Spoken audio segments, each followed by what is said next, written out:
Good day and welcome. Thank you so much for joining us. I'm Michelle Lavander, Director of the Center for Health Journalism.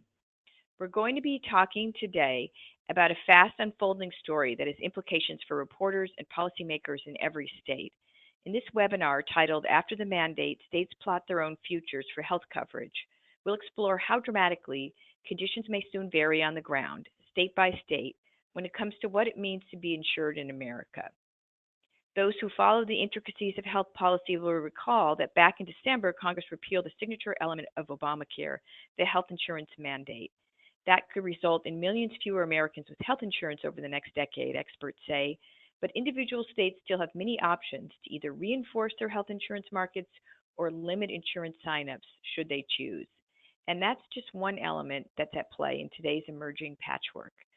The Trump administration has signaled it will allow individual states to impose work rules for those who seek Medicaid, the program for low-income families, and one state, Idaho, has separately announced its intention to loosen regulations to allow for skimpy health plans that many experts consider to be a violation of the Affordable Care Act. Healthcare expert Nicholas Bagley, one of our panelists today, referred to that recent move as crazy pants illegal.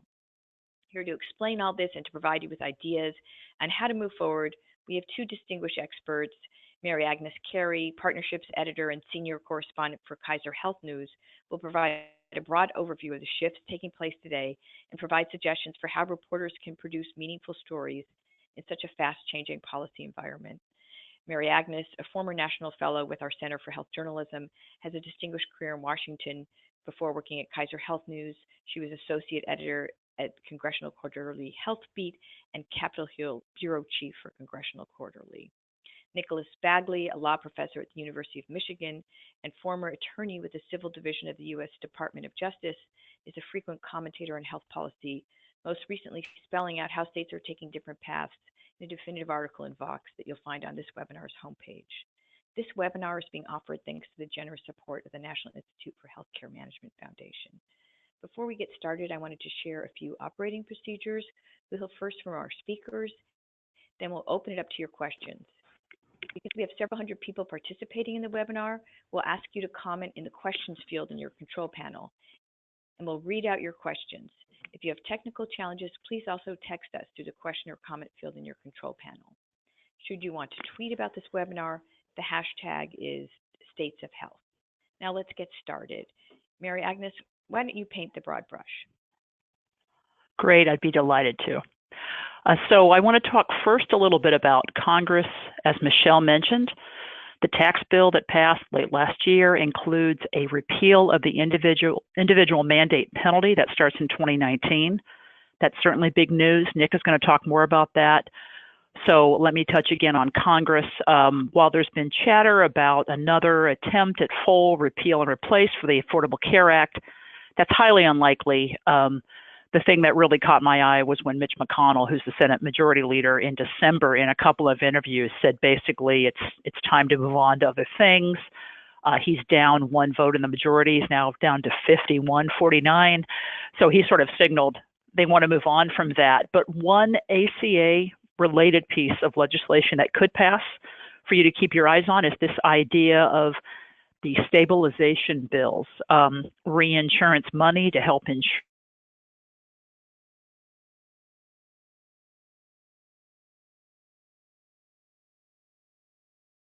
measures would help fund these cost-sharing subsidies. And remember, these are not the premium subsidies to help people buy coverage, but subsidies for people who make up to about $30,000 a year. They help with their out-of-pocket co-pays and deductibles.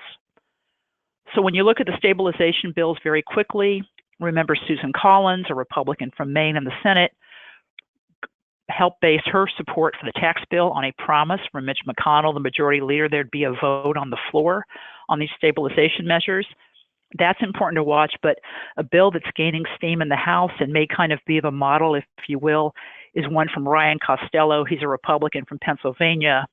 It's the reinsurance package, and it's gotten the support of Kathy McMorris Rodgers, who's in the Republican leadership in the House. So that's definitely one to watch in the coming days. So Michelle mentioned flexibility, and I'm trying to go to my next slide here. There we go. The Trump administration flexibility. The administration has signaled flexibility in a lot of areas. For example, new rules to allow association health plans. This is part of an executive order that came out in October.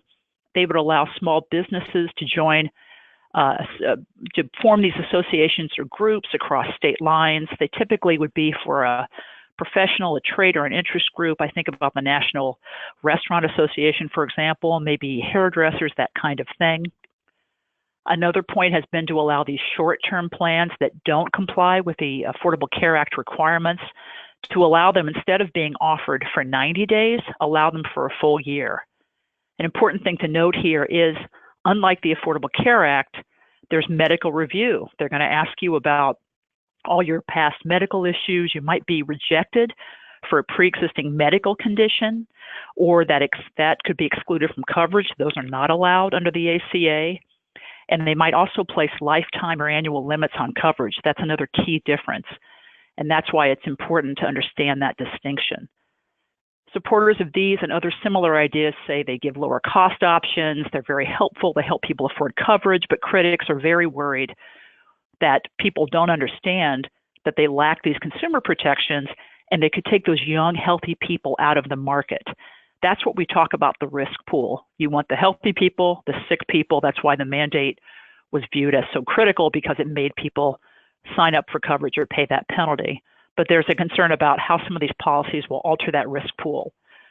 There's Medicaid flexibility, which Michelle just talked about, including the work requirements, and there'll be new flexibility for plans in the ACA starting in 2019.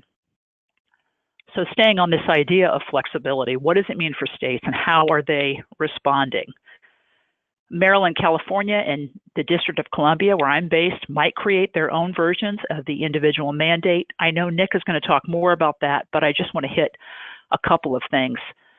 Some of the states are talking about ideas like incentivizing people to remain contingently covered, or have to get people to stay enrolled in their coverage, or maybe automatically enrolling them.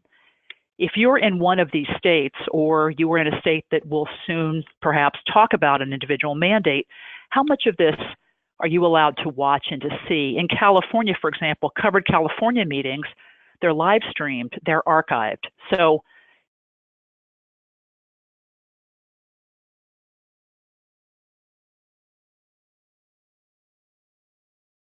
a moment ago, that's where state officials are allowing insurers to ignore some ACA rules for plans that are not sold on the marketplaces. Critics say this is illegal, you can't do it, and that people will not get the same kind of consumer protections in these plans, and that could have a major impact. You've probably heard a lot recently about Kentucky and Indiana. HHS approved state requests to add Medicaid work requirements. There are more state requests pending. In Oregon, voters approved a tax to fund Medicaid programs. That's pretty interesting. That makes up for that Medicaid shortfall that happens when the federal government pays 100% of the cost of the expanded Medicaid population to cover them. And that's going to gradually go down to 95%. So this tax was there to help fund some of those shortfalls.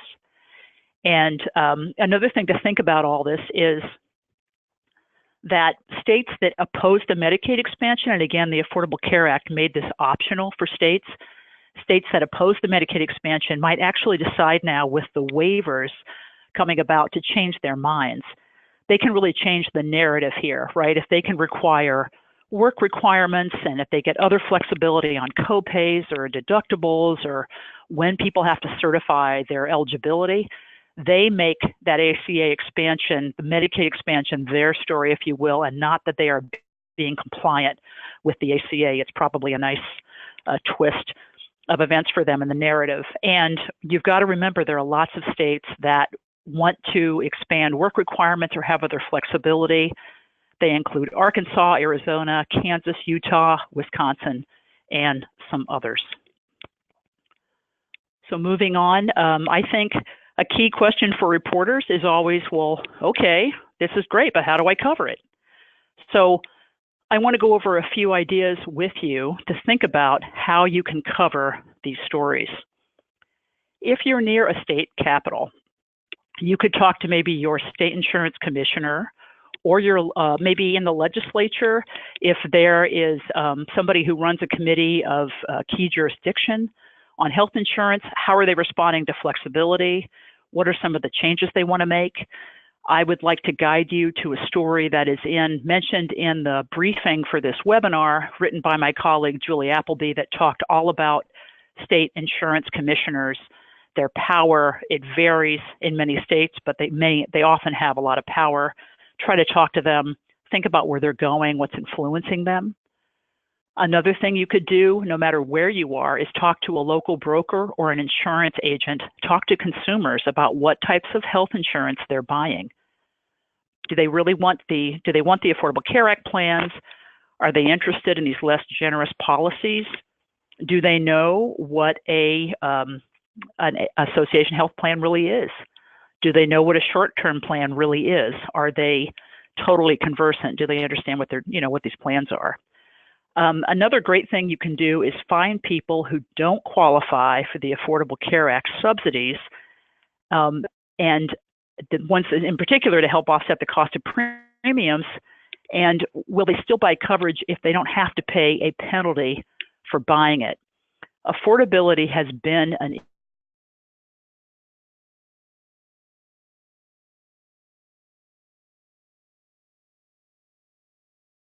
10 people on the ACA exchanges, the subsidies help them offset quite a bit of the cost, but that's not the same for everyone. So how does the mandate a penalty going away, how does that intersect with people looking ahead to 2019 to the marketplace?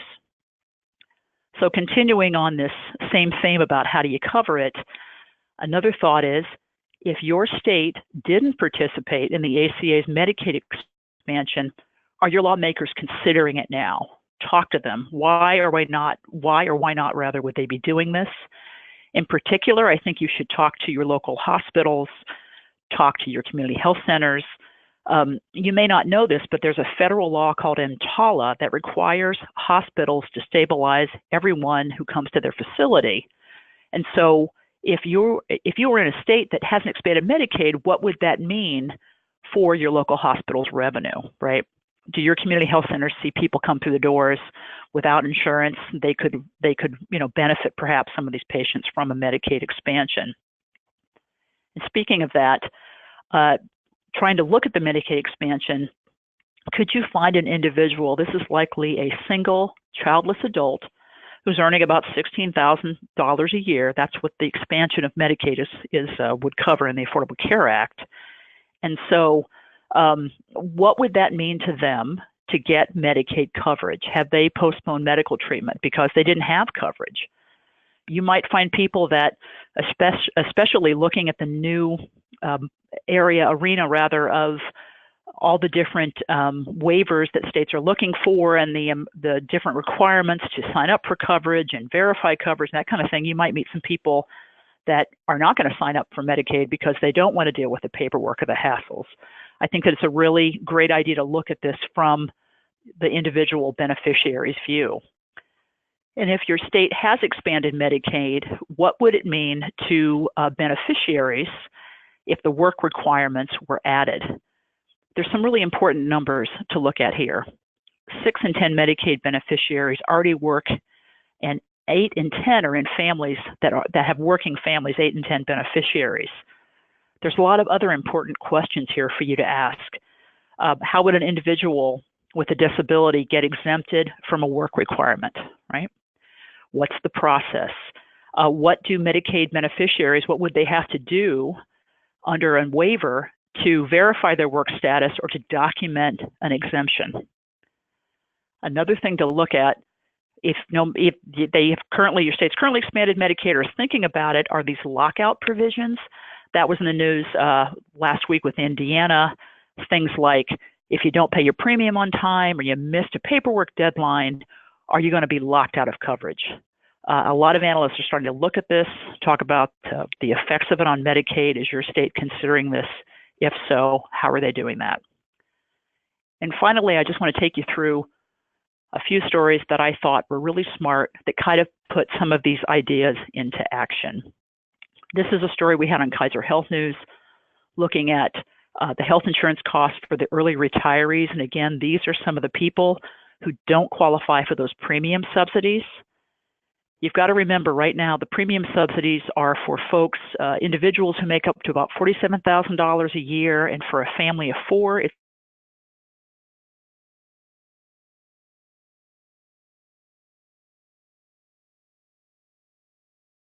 receive. But these premiums, especially the increases, if you don't have any protection from that, they can really be unaffordable for people who don't qualify for subsidies. I thought this was a great story looking at that. We're talking about Medicaid work requirements. Here's a very nice story from the New York Times that talked about how some beneficiaries have really struggled to find and to keep their jobs due to health reasons.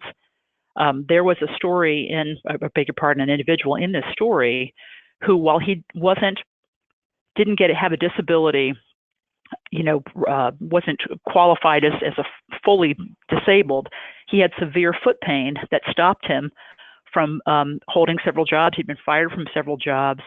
If there were a work requirement, how would that affect him? It's really important to kind of look behind some of these top lines to what these policies would mean for people on the ground. The next story is written by my colleague, Julie Appleby. One reason I put this in here is some of the stories that I'm highlighting, and probably the ones we all love, are the longer stories, the big takeouts. Those are fabulous, and I really enjoy them. But sometimes a short, nice, tight explainer really helps people understand what is a short-term plan. Would it be worth it to me as a consumer? What are the differences? What are the similarities with ACA? How is it like insurance I have or I don't have? I mean, the more you can unpack, simplify, and explain this stuff for people, the more readers are going to engage because they like sort of just the facts pieces, and that's an example of one right there. Another story I pulled out, I really like this story because it was an on-the-ground, good dig from a local paper about the opioid epidemic. West Virginia, we know, has been hit really hard. This is from the Gazette Mail in Charleston, West Virginia. They got previously confidential drug sales records to discover the number of pills sold to the pharmacies in every state. And not only that, the reporter also found that for more than a decade, the same distributors who were pushing these pills into West Virginia, they didn't obey rules to report suspicious orders for controlled substances to the State Board of Pharmacy. They didn't report pharmacies that were ordering oodles and oodles of these pills, more than they should have, right? And that the regulators also weren't watching these orders and looking, especially in particular counties that ordered more pills that could possibly be taken by the people who really needed medicine for pain. This is something, if you live in those communities, and in that picture is a woman who lost her daughter to the opioid epidemic, to a drug overdose. She's raising her grandchildren. I mean, this is just an incredible impact on people's lives. And so this is why that kind of digging, it's records, it's getting in there and figuring out who did what wrong is just a critical story for readers to explain this big problem. And next I want to highlight a fantastic story from Sarah Kliff about an ER visit, a $12,000 bill, and a health insurer that wouldn't pay. This woman went to the ER, doubled over in pain. She thought she had appendicitis. They had to put her in a wheelchair to wheel her back. Every sign, any normal person would think, this pain is excruciating. I need to go to the ER. Turned out to be ovarian cysts.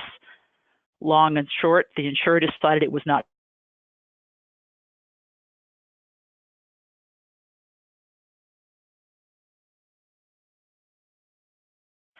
When a reporter calls Aetna and asks about this thing and why didn't you overturn it, well, what do you know? They go ahead and decide on her second appeal to pay for it.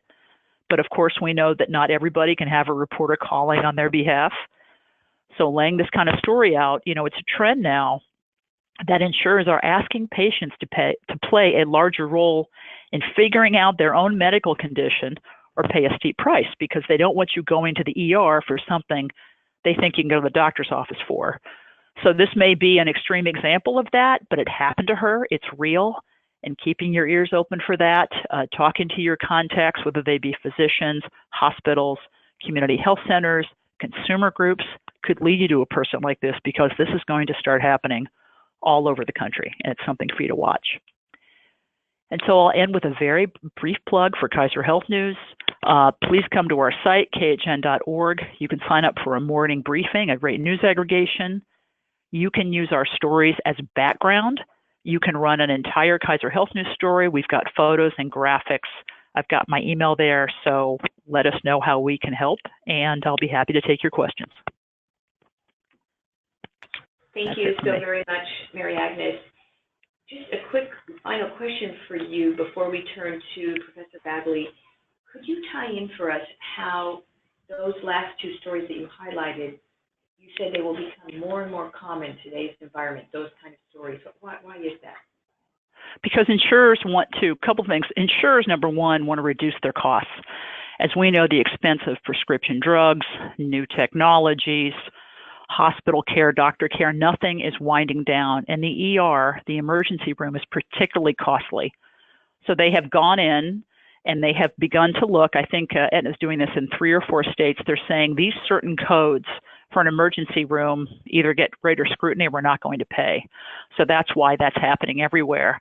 And then secondly, the fourth story rather, the one I talked about, the opioid story, that is something that you can see this happening, state and local governments, at the federal government, regulators, citizens, everyone is looking at how to reduce the number of opioid deaths and what it's doing to this country.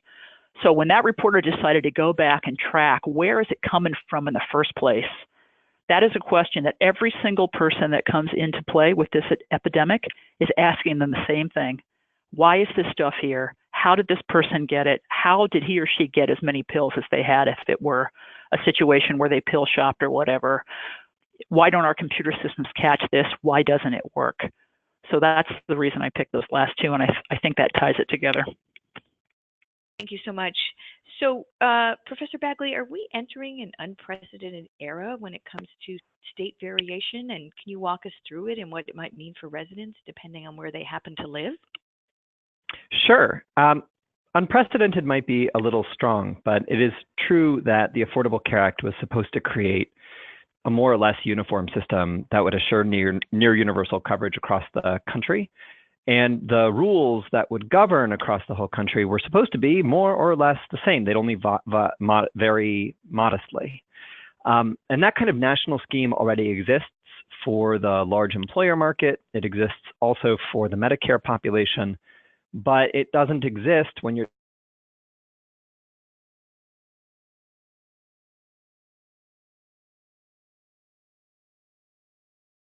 Medicaid expansion voluntary, together with the repeal of the mandate and a series of decisions from HHS that decentralize a lot of authority. Those have all dashed the hopes of supporters of the ACA who hope to have a kind of single national solution. And as we see the campaign at the federal level sputter out to repeal the ACA, we're likely to see the states step into the vacuum.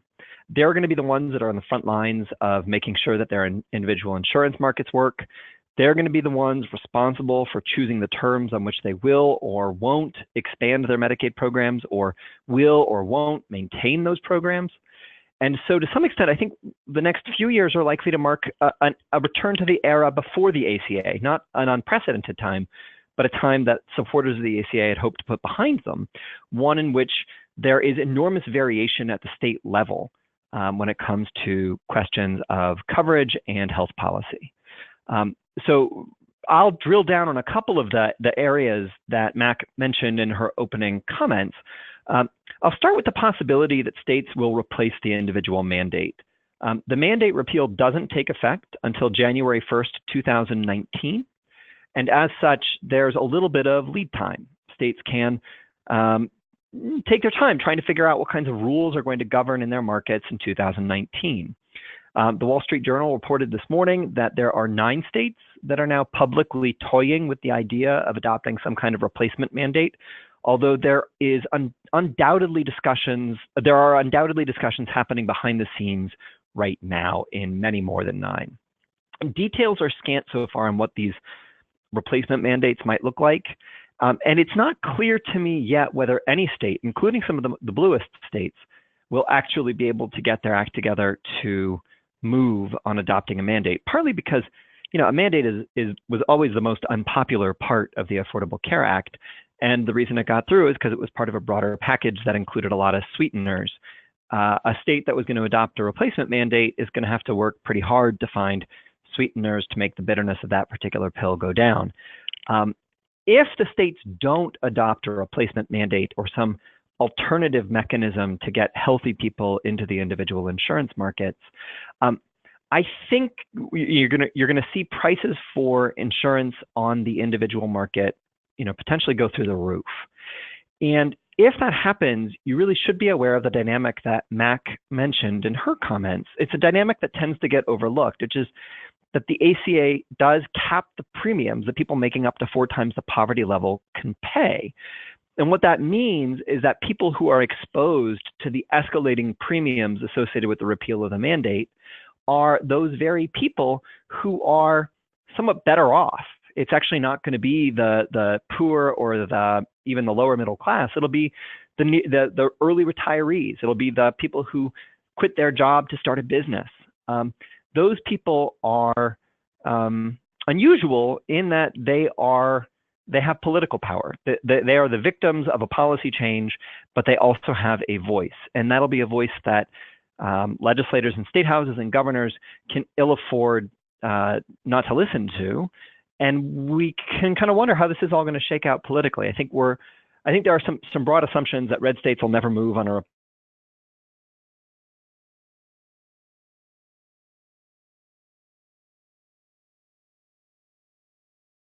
to watch. Beyond adopting some kind of replacement mandate, we are starting to witness some states taking a different approach to the ACA. So if you think about a replacement mandate as a mechanism for helping the Affordable Care Act work better, we're seeing that kind of variation slowly emerge. But we're also starting to see some states who would like to dismantle the ACA and would like to use their authority to do so. So for that, the leader here is Idaho. And Idaho's insurance commissioner just issued guidelines purporting to allow Idaho insurers to sell coverage that doesn't comply with rules imposed by the ACA. And the guidelines say that insurers can, among other things, discriminate against people with pre-existing conditions. They can impose a 50% premium hike on people who are sick. They can impose annual caps on coverage. Now, all of this is completely illegal under the Affordable Care Act.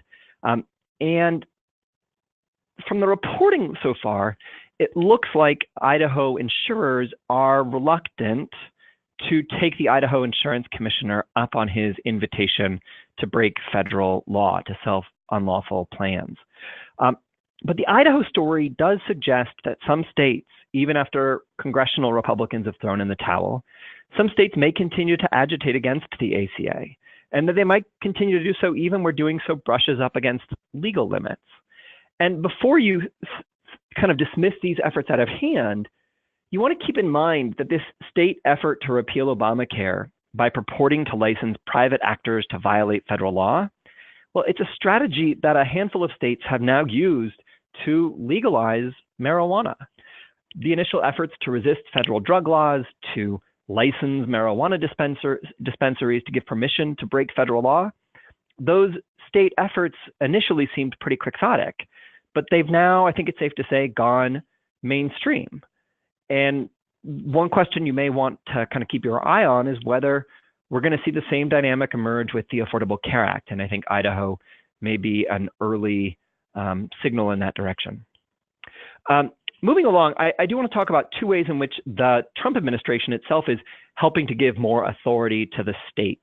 I want to focus on 2 particular initiatives. The first is a proposed HHS rule that would relax the ACA's essential health benefits requirement.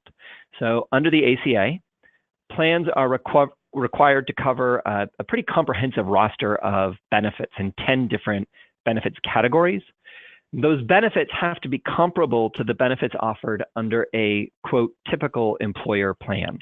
So that's the baseline, that every individual insurer in the country has to offer the 10 essential health benefits. They have to look basically what a typical employer plan would offer. HHS has proposed, however, to treat any employer plan that has more than 5,000 enrollees as typical. And it has proposed to give states virtual carte blanche to pick which health benefits ought to be treated as essential. In combination, what that means is that states are going to have a lot of latitude to redefine the essential health benefits down, to say that many fewer benefits must be covered under state insurance plans. Now, I'm not convinced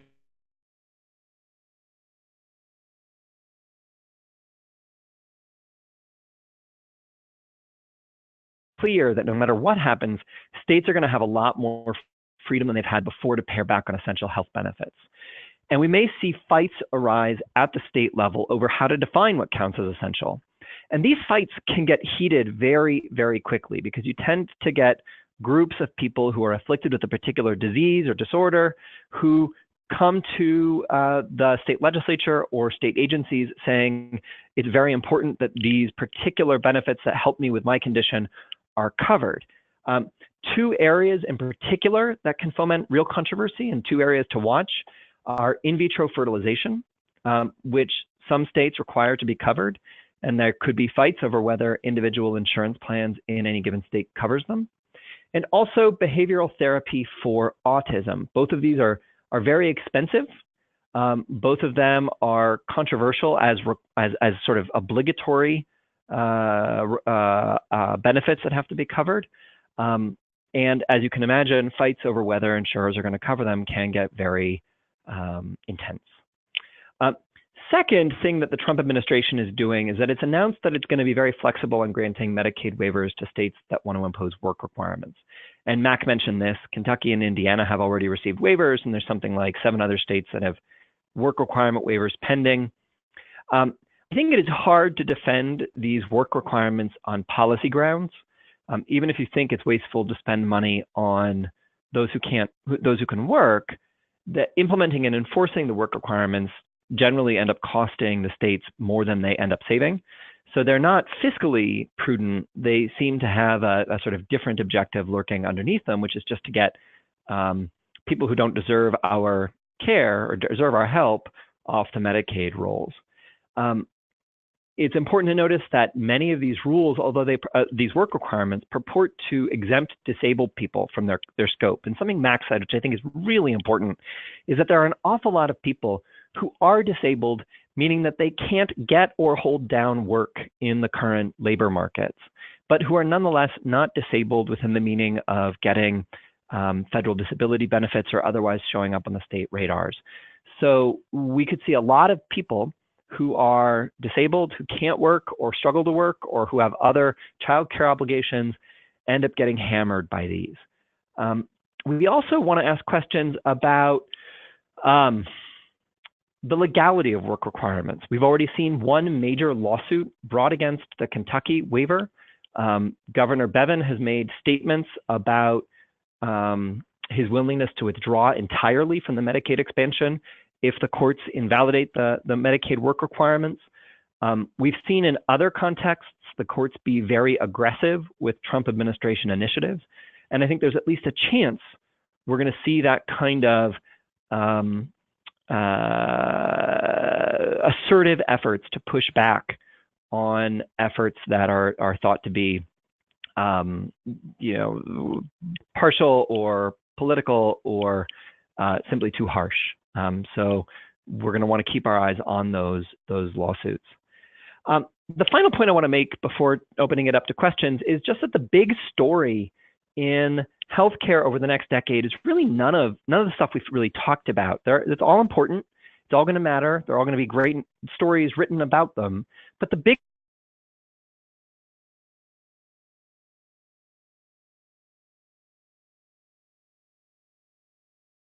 And we've seen a litany of books and articles over the last 4 years documenting just how high the drug prices are and just how abusive this market can be. But there's been almost no serious effort yet at either the federal or the state level to get a handle on extraordinarily high healthcare prices. And I think that's, in general, I think that reflects a real blind spot among the media and among reporters in general. There's this tendency to focus incessantly on the escalating prices of insurance and therefore on insurance regulation and on the number of the uninsured. But the primary driver of rising premiums is not insurance regulation. It's not the Affordable Care Act. The rising driver of increasing insurance premiums is the rising price of healthcare, the healthcare price for healthcare services. And that's not driven primarily by insurers or by regulations. It's driven primarily by providers themselves who have a lot of market power.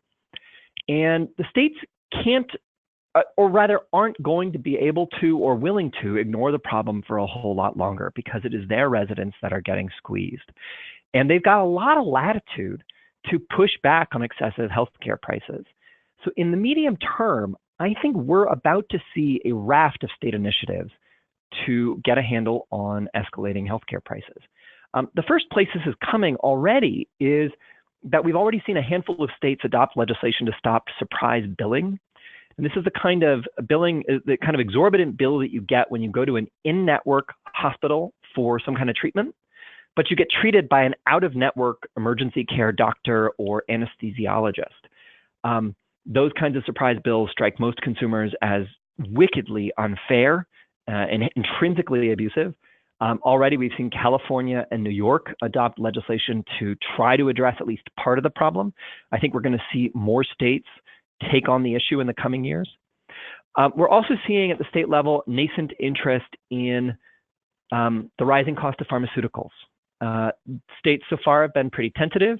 Pharma is spending a lot of lobbying dollars both at the federal level and at the state level, but we could see efforts at state level price regulation of prescription drugs gain steam over the next decade. And finally, more generally, I think we're going to see a renewed interest in regulating the prices that big providers set. We don't, in the United States, like to talk about price controls. It has kind of an icky sort of non-market loving overlay.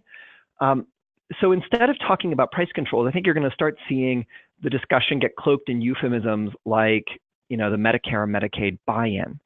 And a Medicare and Medicaid buy-in essentially means that the federal government will allow you to purchase the same kind of bundle of benefits that Medicaid or Medicare beneficiaries provide. If it's done through Medicaid, you're going to see that happen at the state level. Already there's been some interest in Nevada. We're going to see more Medicaid buy-in ideas crop up. But what I want you to notice about these is that they really are backdoor ways to price regulate providers, because once you've bought into Medicaid, you are taking advantage of the public payers' leverage in setting a price, and you're allowing individuals to take advantage of those publicly set prices. So expect a lot of movement over the next decade on questions like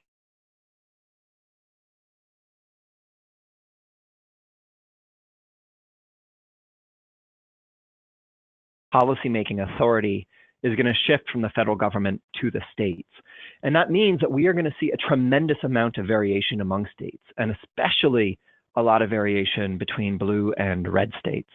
And reporting on how that variation affects people on the ground and its implications for state budgets will be an urgent priority in the coming years. Thank you so much to both of you. I want to remind everybody on this webinar that now is a good time to send us your questions for our two panelists through your dashboard and the question or chat field, and we can field those and ask them to our two distinguished speakers. I'm going to start out with a question for both of you. As you know, the death of the ACA has been frequently misreported, but and there's been many projections about what all these moves and all this variation might mean for the future robustness of the ACA. Where are the two of you putting your money on this question? this is Mary Agnes. I think that the fact that you still have the subsidy structure, right, that has not changed. You still have the exchanges. And we saw in the enrollment season for 2018, where the Trump administration cut advertising, I think, by 90%, and the on-the-ground assistance, the navigators and the assisters, the people that sit down and help you, that was cut, federal funding cut by 40%. Advocates of the Affordable Care Act came back, pushed hard against it, and that the ultimate enrollment for this year was not that far off from a year ago. So might it be difficult to expand the market share, if you will, under the Affordable Care Act, under the current circumstances, in particular with an administration that, their argument has been, look, it was the fifth enrollment season. We don't need to spend all this money for advertising. People know what this is. And in sort of with the advocates coming out and supporting the Affordable Care Act, they kind of, proved the Trump administration folks right, if you will, that they didn't need to spend federal money to have this enrollment. So I think the thing that Nick talked about, which is really important, is without that penalty for 2019, what does that do to the risk market? Does that mean the sick people stay in? Do the premiums get jacked up? But again, remember, when the premiums increase, the subsidies increase, which increases the burden on the federal treasury, which is why, the repeal of the mandate penalty makes it, more expensive. So, but I think it's still around to stay. I just don't know how much it can actually grow in this environment. All I would add to that, I think that's all exactly right, is we tend to talk about the Affordable Care Act and quickly lapse into talking about the regulations governing the individual insurance market and the premium subsidies that are available to buy health insurance on the individual market. But I think it's important to keep in mind that enrollment projections under the ACA were that the Medicaid expansion would be as important as the individual market expansion. And as it's actually played out on the ground, Medicaid has been a more important driver in declining uninsurance rates than the individual insurance market. And the debate over the repeal of the Affordable Care Act in Congress this year, whatever its rhetorical trappings, focused a lot on whether we were going to pare back how much we were supporting Medicaid. And Congress couldn't get to consensus on whether we would cut back on Medicaid spending. It turns out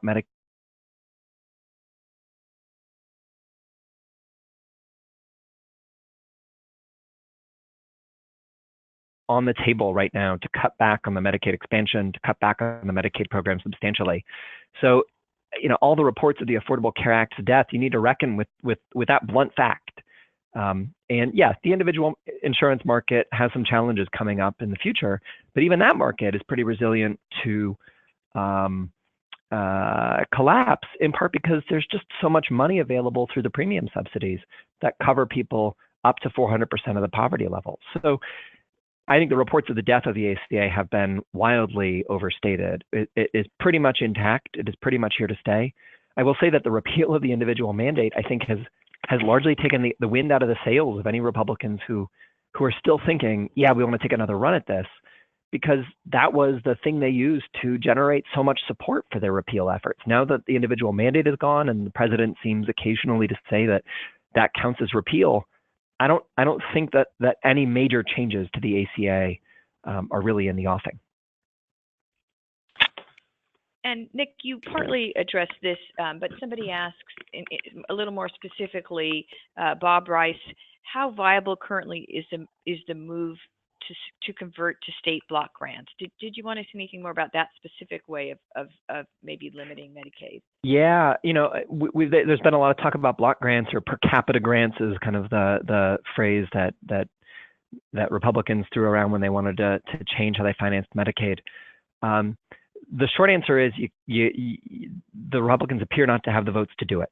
That with a slim majority in the Senate and a few senators, moderate senators, who are nervous about big Medicaid cuts, I think any major structural changes to the Medicaid program, absent a wave election that runs in Republicans' favor, I think it's just not happening anytime soon. Yeah, I agree with that. One thing, too, that came out when there's all this discussion over the summer in the House of Representatives about block grants for Medicaid. story after story about, and we had one that my colleague Jordan Rao did that appeared in the New York Times. It was all about, we profiled a woman who was on Medicaid for her nursing home care, because a lot of people don't understand that Medicaid covers something like 2/3 of nursing home care. This woman worked her whole life, raised a family, had savings, basically blew through all her money. Not in a bad way. Blew is probably wrong. Blew through is the wrong phrase, but I mean, she used it to live in this facility, and her money was gone. And she's like, hey, here I am. I'm still here. And so with these stories highlighting Medicaid covering half of all births, 2/3 of all nursing home care, really, again, getting to this point about bringing it to life to people. What does this really mean?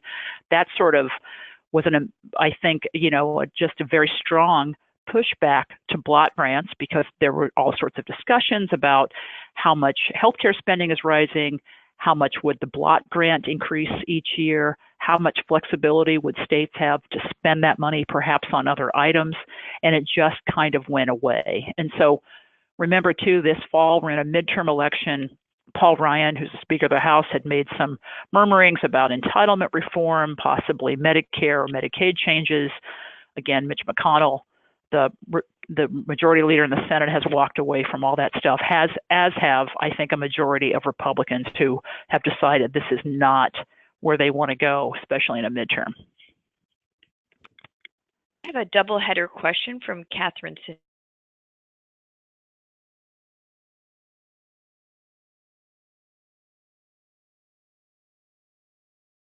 And then for the second question, maybe in answering it, you can define some of this terminology. Can you comment on the prospects for state innovation through Section 1332 waivers? Several waivers did not go through last year, and what are the prospects for 2018 and beyond? I'll take the first on, and then I'm happy to weigh in on the second as well. When you talk about market power at the state level, this is the thing that health policy experts stay up at night worrying about, and doesn't get nearly the kind of attention in the public press as they would like. And I put myself firmly in that category. The traditional approach in the United States to entities that wield dominant market power in particular markets is to bring antitrust actions to break up, or to break up existing actors, or to forestall new combinations. And virtually every expert who's looked at this question in the antitrust context says the antitrust law just isn't up to the job. We aren't doing the kind of things we would need to do to break up existing networks. We aren't about to address the market power through antitrust. And when you've got dominant players who wield monopoly or near monopoly power, where the antitrust authorities are all thumbs, the last line of defense is some kind of top-down government price regulation, because there is no other constraint on the pricing power of large organized groups. Now, I should say, not every geographic market in the United States is highly concentrated. Not every geographic market is characterized by these extraordinary prices, but many are.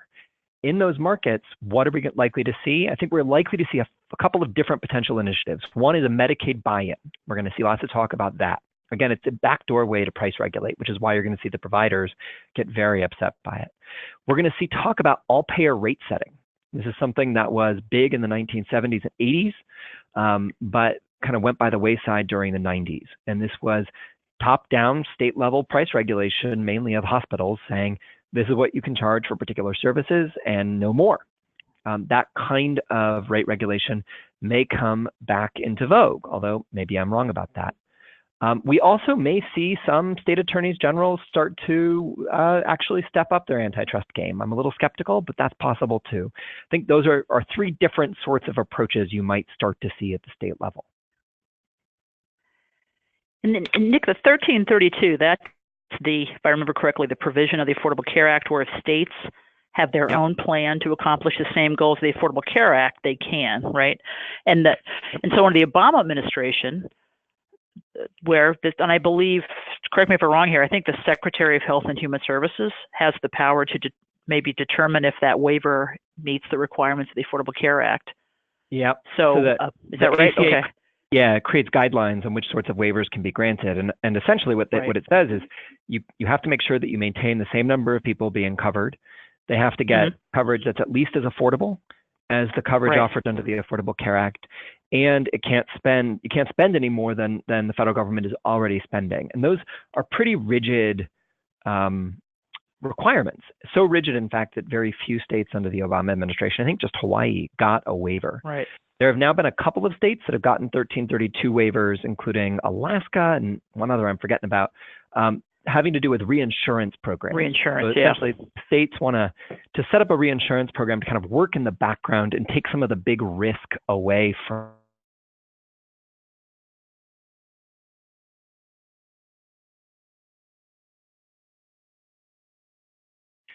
there are now, I suspect there will be more states asking to get a waiver to do reinsurance, but that won't radically reshape sort of the front-end experience of individuals. It just helps keep premiums in check.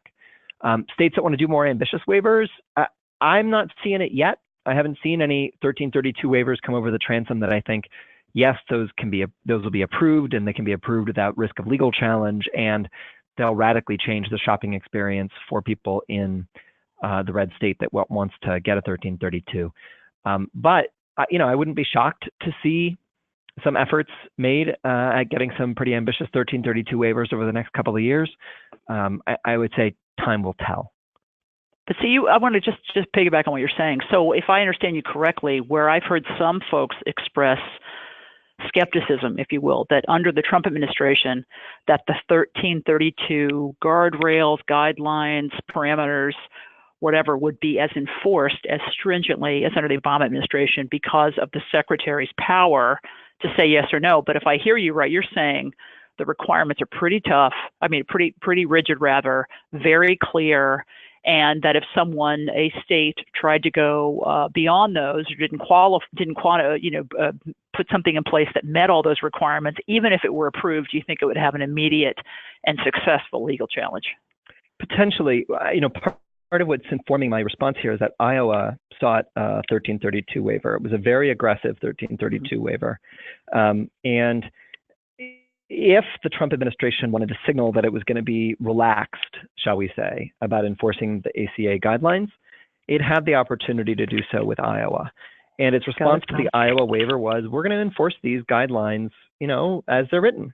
Now, I'm not in a position to speculate why it is the Trump administration decided that it was going to be finicky about these particular rules. One possible reason is that, yes, if it were to play fast and loose, there is a serious risk of legal challenge.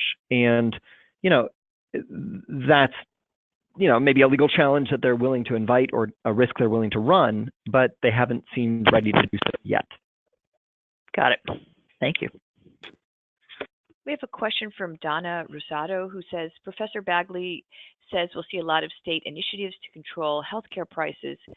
Which states are most likely to pursue this? Is it red versus blue, or states that are doing better economically or worse economically?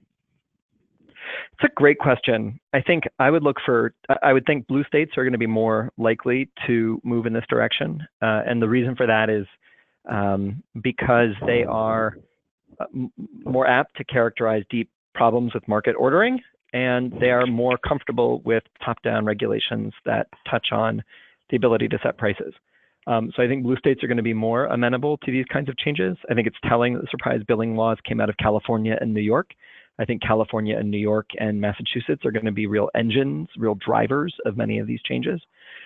In terms of which places you're likely to see, the other dimension I'd look at is the costs of care in your particular state. As those costs get higher and higher, there will be more pressure put on legislators and policymakers to step in. And that doesn't travel with red or blue state all that comfortably. In fact, red states often have bigger price problems because many of the red states tend to be more rural, and rural states tend to have more problems with market concentration.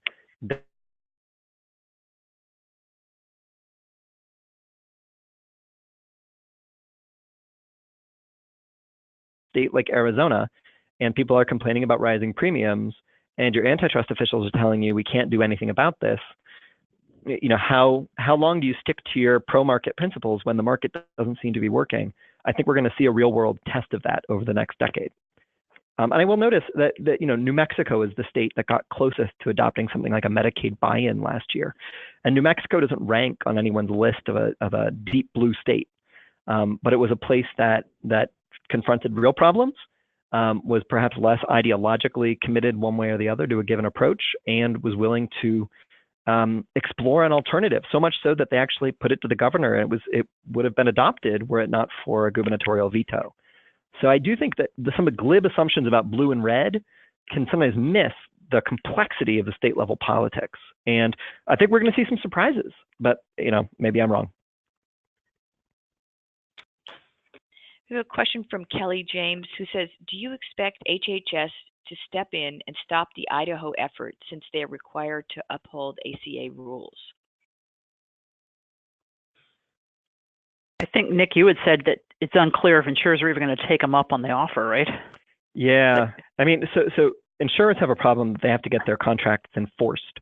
And if they've got a contract that violates federal law, state courts are likely to say, well, I'm sorry, we can't enforce a contractual term that violates the law. And if insurers worry about that legal risk, they're probably not going to take the insurance commissioner up on his offer.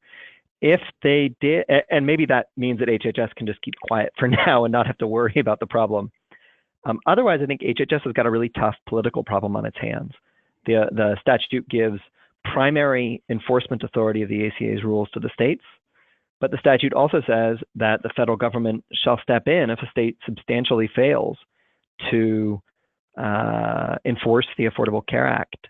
To do so, HHS has to make a finding that the state is failing to substantially enforce the ACA.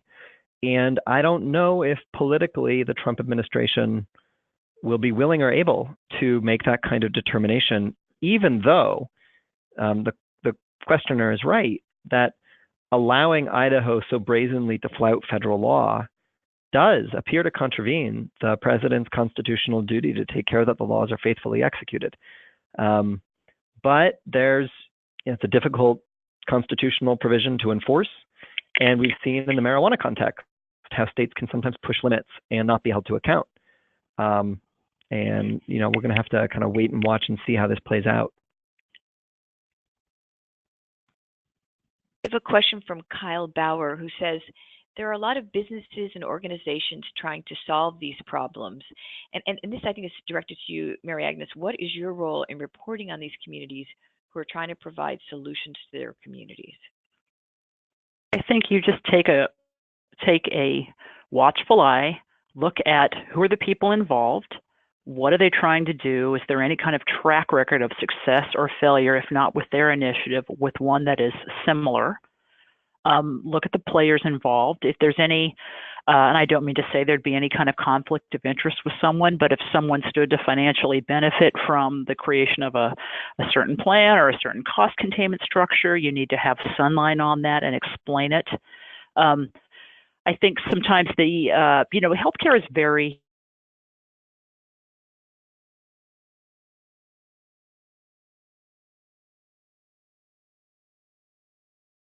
to take a complicated thing and boil it down can be hard, but there are many ways to do that. Let's say there was an effort ongoing in your state with a particular group to control healthcare costs. You could do that like in a 5-question format. You could explain, who are these people? What did they try to accomplish? Has it been tried anywhere else? Has it failed, not failed? What sort of state support do they have or not have? And you probably have to have a bit of a filter that just because some people get together and they're having meetings, it may or may not work. Who's on the panel? Who are the heavy hitters? We just went through this big, wild story cycle with the whole Amazon, JP Morgan, Berkshire Hathaway. They're all going to get together and deal with their employees, their domestic employees. And I think together the 3 companies have like 1 million people. People went bananas over that story, and it may turn out to be some huge, colossal thing. And you could certainly argue that's newsworthy just because they announced they want to do it. But when you started looking, I saw a lot of reporters who wrote things like, let's all take a breath here. We don't even know what they're going to do. We don't know what the impact is going to be. So to the questioner's point, I think you should look at it. You should talk to people who are expert in this to ask them their take if they think what's happening is going to make a difference, who's involved, again, examples elsewhere, and try to present it to people with what you know to your readers and what impact that to your best determination you think it may or may not have.